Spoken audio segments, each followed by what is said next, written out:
13 mai 1989. Conversation avec Sujata. Pavitra, les boîtes vides et les paquets de nourriture chinoise. Satprem, alors, raconte-moi ce que tu as vu. Sujata. C'était la nuit du 9 au 10 ou du 10 au 11, j'ai oublié. Satprem. Je ne sais pas. Sujata. Enfin, ça ne fait rien. Je me suis trouvée dans une chambre où il y avait Pavitrada qui me donnait des boîtes. Des boîtes qui me donnaient l'impression d'être chinoises. J'ai encore dans l'œil la couleur rouge avec des lignes noires. J'avais l'impression que c'était des boîtes en carton et il y en avait 3, je pense, à peu près de la même taille que cet appareil. 30 centimètres ? Peut-être, et un peu plus haut, un peu plus profond que cela, donc dans les 15 centimètres. Et je ne sais pas pourquoi, il y avait au moins une boîte ouverte et probablement il a ouvert chacune des boîtes tour à tour et toutes les boîtes étaient vides et il me les donnait. À un moment, quelqu'un est venu dire qu'il y avait des gens qui voulaient voir Pavitrada. Nous sommes sortis de la chambre et je ne sais pas qui j'étais. J'étais une sorte de chinoise ou quoi, je ne peux pas vous le dire. Parce que quand nous sommes sortis, ce n'était plus Pavitrada comme je l'ai connu, c'était un monsieur un peu chinois. Il était plus gros. Pavitrada était maigre, n'est-ce pas? Mais ce monsieur n'était pas maigre comme cela, ni même comme Chouhou. Oui, mais assez solide. C'est Pavitra qui est devenu ce chinois? Oui, oui. À ce moment, je me suis aperçu qu'il était chinois. Et puis à la porte, je ne sais pas à quel endroit nous étions, il y avait une grande porte d'entrée et une sorte de véranda, et de l'autre côté, il y avait probablement un jardin. Ce n'était pas une maison pauvre en tout cas. Et alors, il y avait au moins 3 personnes qui étaient venues voir Pavitrada. Et ces 3-là étaient aussi des Chinois. Ils ont parlé un peu, et ce Pavitrada, entre guillemets, parce que je ne sais pas comment l'appeler, mais en tout cas, le maître de la maison, qui était chinois, a dit à son chef ou un clerk, employé, je n'en sais rien, je me suis aperçu que dehors à droite, il y avait une table, je dirais une deal table, table faite de planches. Vous savez, ce n'est rien de brillant. Et quelqu'un a été assis à la table. Chinois aussi? J'ai bien l'impression, mais beaucoup plus obscur. Et tout ce coin était bien obscur.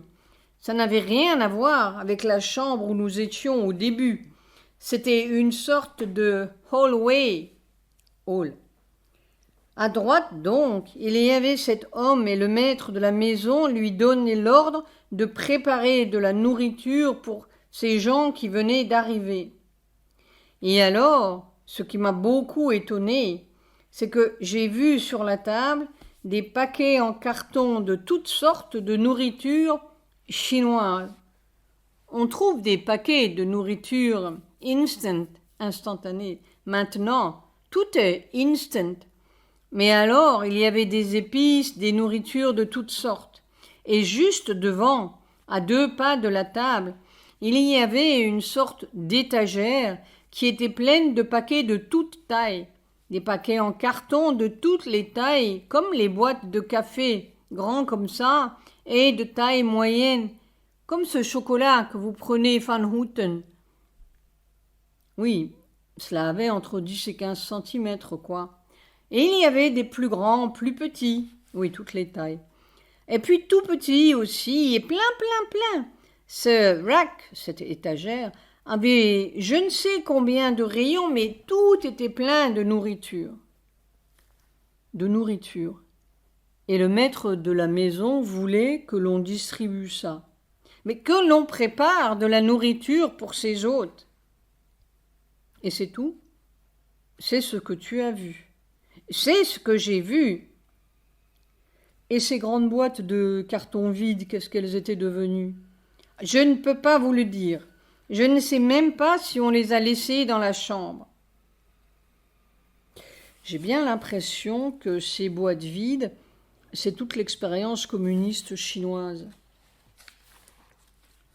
Oh, c'est ça la boîte rouge que j'ai aperçue, couleur rouge. Oui. Oh, joliment dessiné, tu m'as dit. Oui, j'ai l'impression que toutes ces boîtes vides, c'est toute l'expérience communiste chinoise, qui y est creusée, vide, comme l'était l'expérience russe. Et alors, Pavitra, c'est un être d'un mental très supérieur. J'ai bien l'impression que tous ces petits paquets de nourriture en quantité, ce sont des formations qu'il veut distribuer.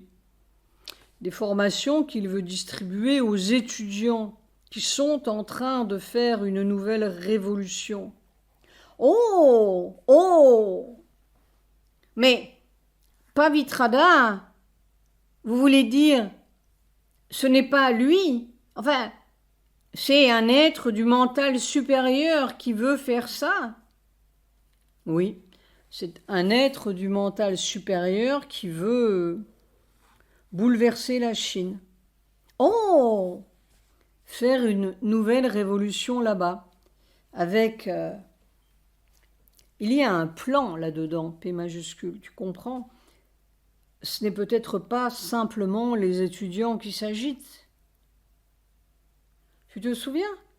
Mère disait que les Chinois étaient plus réceptifs que les Indiens. Rire pendant cette guerre. Pendant cette guerre de 62. Et il s'était arrêté. Oui, personne ne savait pourquoi. Saprem riant. Oui, eh bien, j'ai bien l'impression que le divin veut les tenir occupés. Oh, oh, il veut les tenir occupés. Oh, parce que tous ces paquets, ce n'était que de la nourriture chinoise. Oui, c'est ça. C'est-à-dire une nouvelle nourriture, une nouvelle force, une nouvelle révolution. Oh! Alors, si ces Chinois attrapent l'idée de mère, qui était la révolution immobile, tu te souviens de ce qu'elle voulait en 68 pour les étudiants français? Oui, en France. Mais les Chinois peuvent attraper ça. Il y a une intelligence là-bas. Malheureusement, elle est cruelle, mais il y a une intelligence. Alors, le plan divin, c'est peut-être de changer cette Chine lunaire. Lunaire, oui. En tout cas, qu'elle ne soit plus offensive pour l'Inde et pour le Tibet. Il ne faut pas oublier le Tibet. Oh oui, surtout. Le divin a un bout de son cœur au Tibet. Il a un grand morceau de son être dans l'Inde, mais aussi il a un bout de son cœur au Tibet. Alors peut-être que cette agitation des étudiants, c'est plus qu'une agitation. Si Pavitra était là, cela veut dire quelque chose. Et il a été en Mongolie, vous savez. Oui, bien sûr. Et donc il a un contact avec la Chine. Il a un contact, c'est certain. Il a un contact avec l'Asie et certainement il a un vieux passé extrême-oriental et une connaissance extrême-orientale, c'est évident. Et Pavitra, ce n'est pas n'importe qui, n'est-ce pas? Non. Alors, si c'est lui qui se mêle qui vous montre des boîtes vides, et puis après tous ces nouveaux paquets de nourriture à distribuer, c'est certainement une nouvelle force, une nouvelle nourriture qu'il veut distribuer à la Chine pour qu'elle sorte de ce système cruel et en même temps pour les diriger dans un sens qui sera moins terrible. Silence. Je te dis, c'est peut-être une nouvelle révolution qui est en train de se faire en Chine. N'oublie pas que Mère avait dit que la première révolution chinoise en 1911, c'était le premier jalon de la transformation. Oui, je m'étais toujours dit, mais pourquoi ces fichus Chinois seraient-ils le premier jalon? Mais peut-être que ça, c'est le dernier jalon. Oh, oh, oh, c'est un signe comme ça qui vient, un jalon. Mais c'est peut-être comme ça. Ça, ma douce, je n'en sais rien. Je dis ça avec ignorance. Mais depuis des décades et à cause de Mère, j'ai toujours perçu la Chine comme le grand Asura. Le grand Asura. Alors c'est peut-être une façon de... peut-être pas de neutraliser l'Asura, mais de le changer. De le changer, ça je n'en sais rien. Mais de le neutraliser, en tout cas, tu comprends, de neutraliser son côté le plus redoutable. Ah, tu comprends, ils sont 1 milliard et combien? Je ne sais plus combien maintenant. Ils ont besoin d'espace. Ils sont pleins d'armes, ces gens, et d'armes terribles alors. Tu te souviens de Sri Aurobindo? In passing, Tibet has a gateway to India. Au passage, le Tibet comme une porte sur l'Inde. Bon. Oui. Alors, le Tibet, il est déjà... Ce n'est plus un in passing. C'est passé, ils l'ont avalé. Oui. Eh bien, la porte sur l'Inde, elle est de plus en plus ouverte, la porte sur l'Inde. Au Népal, le gouvernement de l'Inde fait tout ce qu'il faut pour y faire rentrer tous les Chinois possibles, pour que les Népalais deviennent très amis des Chinois. Oh, vous savez, le Népal, je n'ai pas tellement de sympathie pour le Népal, je dois dire. Non, mais en attendant, le Népal ouvre toutes ses portes à la Chine. Le Népal avait déjà ouvert la porte. Oui, déjà. L'Inde a beaucoup essayé. L'Inde a beaucoup aidé. Aussi, oui, mais aussi essayé de, comment dire, put up with it, supporter. Mais maintenant, ils encouragent les Chinois tant qu'ils peuvent à venir au Népal. Avec les Américains. Avec les Américains, bien entendu. Et les Pakistanais, c'est la même chose.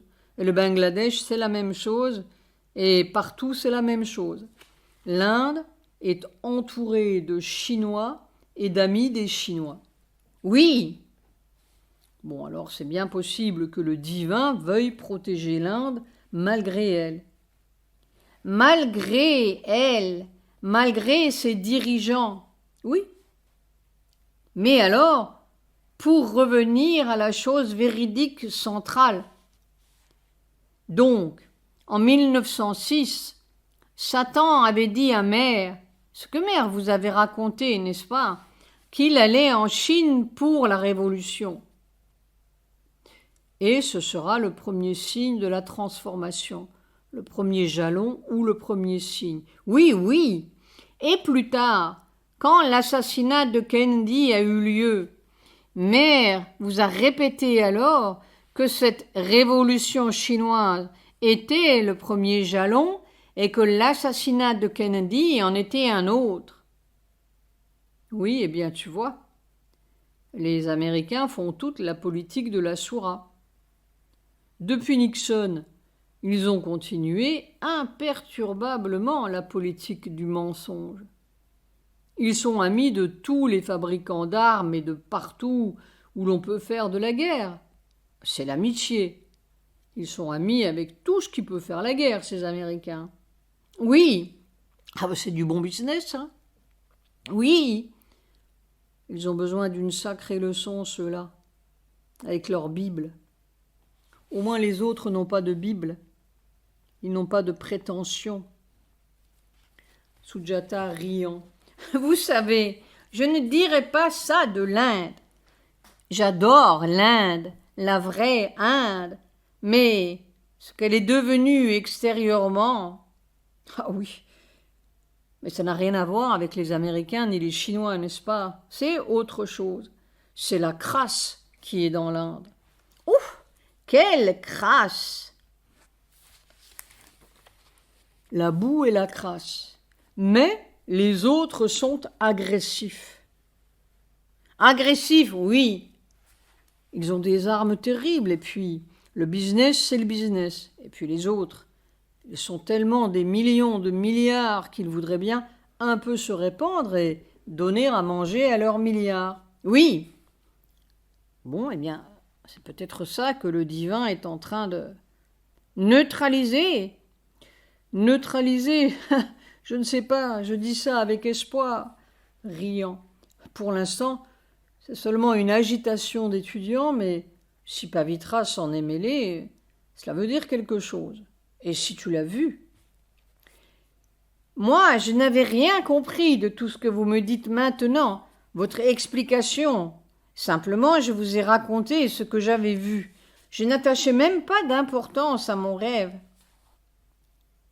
Si tu vois Pavitra dans des choses comme ça, ce n'est pas n'importe quoi. Ce n'est pas n'importe quoi, ni n'importe qui. Pavitra, c'est un être qui s'est toujours intéressé au monde. Ce n'est pas un être qui s'intéressait à une petite paroisse.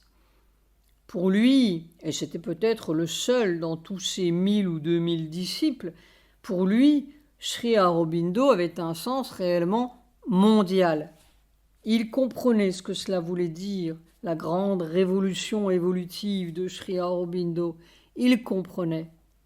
Il comprenait très bien Pavitra. Il ne faut pas oublier qu'après le Japon, après la Mongolie, après toutes ces expériences-là, il est allé directement à Sri Aurobindo. Il a compris quelque chose. Et ce n'était pas un petit bonhomme qui comprenait. C'était un être, E majuscule, Pavitra. Ah oui, un être bien formé. Ah oui. Moi, je l'ai vu grand et lumineux. Alors, malheureusement, évidemment, il y a tout le reste des mélanges humains qui sont là ou des limitations humaines. Mais enfin, il représente quelque chose, n'est-ce pas? Alors, si tu le vois avec ses boîtes vides, riant, chinoises, et puis après tous ces paquets de nourriture, cela veut évidemment dire que c'est une nouvelle force qu'il veut mettre en route en Chine. Enfin, qu'il veut mettre. Disons que le divin se sert de Pavitra, voilà. Enfin, c'est comme ça que je le sens. De même que l'expérience russe était arrivée à une impasse, eh bien l'expérience chinoise, ce n'est pas une impasse. Parce qu'une impasse chinoise, cela veut dire qu'ils font des choses horribles pour sortir de leur impasse. Alors c'est une impasse plus dangereuse que l'impasse des Russes. Et ils sont intelligents, pouh. Mais c'est curieux, c'est après-demain que Gorbatchev va aller en Chine. Oui. J'ai bien peur que ce Gorbatchev ne comprenne pas le vrai danger qu'est la Chine, c'est ça. Ça, je l'ai senti il y a un certain temps déjà. Quand il a commencé à plier bagages devant les Chinois, tu sais, il a commencé à battre en retraite avec les Chinois. D'abord sur leurs frontières là-haut, il y avait des disputes de frontières. Il a tout arrangé pour que les Chinois soient contents. Puis en Mongolie, il a tout arrangé. Il est parti de Mongolie pour que les Chinois soient contents. Oh, ça je ne savais pas tout à fait. Mais oui, ils ont retiré leurs troupes de Mongolie. Oh, complètement? Je crois bien, sous les applaudissements américains. Alors j'ai bien peur que Gorbatchev, c'est un honnête homme. J'ai bien peur qu'il ne comprenne pas que les Chinois, ce n'est pas honnête. C'est tout à fait tordu. C'est tordu. C'est l'esprit le plus tordu en italique. Et pourtant, avec la clarté de l'esprit, ils veulent... Mais avec la clarté de l'esprit, ils veulent le pouvoir. Oui, ils savent ce qu'ils veulent. Ils savent ce qu'ils veulent. Et ce qu'ils veulent, c'est le pouvoir. Et pas le pouvoir dans un coin, c'est le pouvoir sur la terre. Oui, oui, nous sommes les maîtres. C'est ça qu'ils veulent. Les Américains sont des enfants à côté. Mais des enfants assez idiots pour jouer le jeu des Chinois. Voilà. Eh bien, espérons que cette agitation va être plus qu'une agitation. Aujourd'hui, à la radio, il disait que les étudiants ont commencé des hunger strikes, grève de la faim. C'est un nouveau développement. Ils sont arrivés à Tiananmen Square et il y en a plus de 1000 qui font ça. Mais s'ils sont bien inspirés, ils suivront l'idée de Mère, la révolution immobile, c'est-à-dire qu'ils ne tomberont pas dans le piège de la violence. Vous savez, c'est curieux. Ils ont mis une bande blanche autour de leur tête. Les étudiants ? Ces étudiants. Tiens. Eh bien, c'est intéressant. Tu vois, je te dis, Pavitra ou le divin derrière, ils sont en train de semer quelque chose. Silence. Eh bien, espérons. Parce que tu comprends, l'Inde, j'ai bien peur qu'elle ne pèse pas lourd devant les Chinois, étant donné l'état dans lequel elle est. Et puis, laissée à elle-même, elle ne fera rien. Mais bien entendu. Sujata riant. Rien. Il faut absolument que le divin s'en mêle un peu plus activement. Mais ils ne font rien. On leur a apporté combien de fois le divin leur a apporté sur un plateau la fin de cette odieuse partition. Non, non, non, non, non, non, non, nous ne voulons pas, nos amis les musulmans, nous ne voulons surtout pas y toucher. Ils sont abominables. Ils sont abominables. Et Indira, comment il a fallu lui flanquer des coups de pied dans le derrière pour qu'elle intervienne au Bangladesh. Et après combien de catastrophes et de mois. 10 mois. Elle ne bougeait pas. Ils ne veulent pas bouger. Ils veulent bouffer. C'est vraiment le règne de la crasse dans l'Inde. C'est la corruption à une boue alors épaisse. Quelle est la phrase que vous utilisez et que j'aime beaucoup ? C'est le règne de corruption ou c'est la dictature de la corruption ? La dictature, voilà. La dictature de la corruption. Il règne, éclatant de rire, parce que tout le monde est corrompu. Sujata riant. Un petit exemple, mon passeport, depuis le mois de novembre. Nous sommes aujourd'hui le 13 mai. Oui, ma douce. Il aurait fallu aller verser les roupies nécessaires dans la poche utile. Sujata riant. Et voilà, cela fait combien ? 7 mois. Oui. Mais l'Inde recevra sa leçon aussi. Il ne faudrait pas que ce soit une leçon chinoise, n'est-ce pas ? Parce que les leçons chinoises, elles seraient terribles. Oui. Mère disait qu'elle avait vu des Chinois dans sa chambre, et quand elle disait ça, elle shuddered, frémissait d'horreur. Elle trouvait ça trop atroce. Eh bien, peut-être que c'est tout en point de suspension. Voyons. Silence. Bien. Pause. Vous savez, ce que je trouve intéressant, c'est votre explication. C'est-à-dire que cela donne food for thought, not fodder for thought. Rire. Matière à réfléchir, pas du fourrage à manger. Sujata joue sur les mots food, nourriture, et fodder, fourrage. Rire. Mais vraiment, food for thought. Eh bien, je ne sais pas, moi, c'est ce qui me paraît simplement, et je pourrais dire directement évident. Non, mais c'est quand vous avez dit que c'est peut-être le dernier jalon. Ah, il ne peut plus y en avoir beaucoup parce que vraiment on est au bout de la corde. Il ne peut pas y avoir beaucoup d'autres jalons. On est tout à fait au bout de la corde. Silence. Un dernier jalon. Il faut voir, ma douce, si ça se développe, cette agitation. J'espère beaucoup. Tout de suite, d'ailleurs, je t'ai dit, dès que cela a commencé, j'ai dit « Ah !» Dès que ça a commencé, j'ai dit « Ah !»